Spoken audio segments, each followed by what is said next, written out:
ഇനി കുറച്ചേരം അങ്ങോട്ട് നോക്കി ചിരിച്ചേ, കുറച്ചേരം ഇങ്ങോട്ട് പോയി ചിരിച്ചേ. നമ്മളെ ഗ്യാങ്ങിലേക്ക് ഒരുത്തനെ കൂടെ ആഡ് ചെയ്താലോ? നമ്മളത്ര അറിയുന്ന വേറെ ഫ്രണ്ട്സ് വേറെ ഇല്ല, അതുകൊണ്ട് വേറെ ഒരുത്തനെ നമ്മളെ ഗ്യാങ്ങിൽ ചേർക്കുക. പരസ്പരം നമ്മളെ പോലെ അറിയുന്ന മറ്റാരുണ്ട് ഇവിടെ? നമ്മൾ 3 പേര് ഇങ്ങനെ കട്ട ചങ്ക്സ് കണക്ക് നിൽക്കും. കട്ട ചങ്ക്സ് എന്നൊക്കെ പറയുന്ന ഒരു പഴയ വീട്. കട്ട തൈര്. എന്റെ ജീവിതത്തിൽ ഞാൻ ഉണ്ടാക്കിയിട്ടുള്ള ഒരേ ഒരു മുതല് നിങ്ങളെ ഉള്ളൂ. എനിക്ക് തോന്നുന്നു എന്റെ ലൈഫിലും അതാണെന്ന് തോന്നുന്നു. ഐ മീൻ എന്റെ ലൈഫിലും. I mean we. Yes we. No you mean. Oh wow. But വേണ്ട, ഇംഗ്ലീഷ് എന്തിനാടാ, വിടറാ. എന്നെ എന്റെ വീട്ടുകാർ പോലും മനസ്സിലാക്കിയിട്ടില്ല. രണ്ടാമത് ചോറ് ചോദിച്ചാ എന്റെ വാപ്പായും ഉമ്മ എന്നെ ഒരു നോട്ടം നോക്കും. ജെട്ടി വരെ ഇറങ്ങിപ്പോയി എന്റെ മുട്ടിന്റെ താഴെ കിടക്കും. എന്നെ മനസ്സിലാക്കിയിട്ട് നിങ്ങളെ ഉള്ളൂ. ഒറ്റ ചോദ്യം, എന്റെ ഫേവറേറ്റ് കളർ ഏതാ? പച്ച. I mean green. അല്ല, ഒന്നും കൂടെ പറ. ഏത്? ബ്ലൂ. പർപ്പിൾ. വീണ്ടും ഇവന് തെറ്റി, ഇവൻ കണക്ഷൻ അല്ല. രണ്ടുപേർക്കും തെറ്റിയുടെ കൂട്ടാ. എന്റെ ഫേവറേറ്റ് ഫുഡ് ഏത്? നെയ് റോസ്റ്റ്. മന്തി.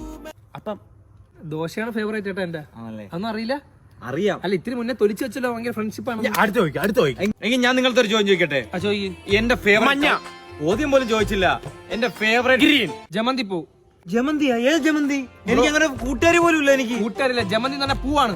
സത്യം പറഞ്ഞാ നമുക്ക് 3 പേർക്കും അങ്ങോട്ടും ഇങ്ങോട്ടും ഒന്നും അറിയില്ല നമ്മളെ കാര്യങ്ങൾ. ഞാൻ എന്തുമാത്രം സ്റ്റാറ്റസ് ദിവസം ഇടുന്ന. സ്റ്റാറ്റസിലല്ലല്ലോ ഫ്രണ്ട്ഷിപ്പ്. നിനക്ക് എന്നെ പറ്റി ഒന്നും അറിയത്തില്ല. നിനക്കൊന്നും അറിയില്ല. നിനക്ക് എന്തിനറിയാം? നിനക്ക് എന്നെ പറ്റി സ്പെല്ലിംഗ് പറയടാ. മലയാളത്തിൽ പറഞ്ഞ മണ്ടൻ.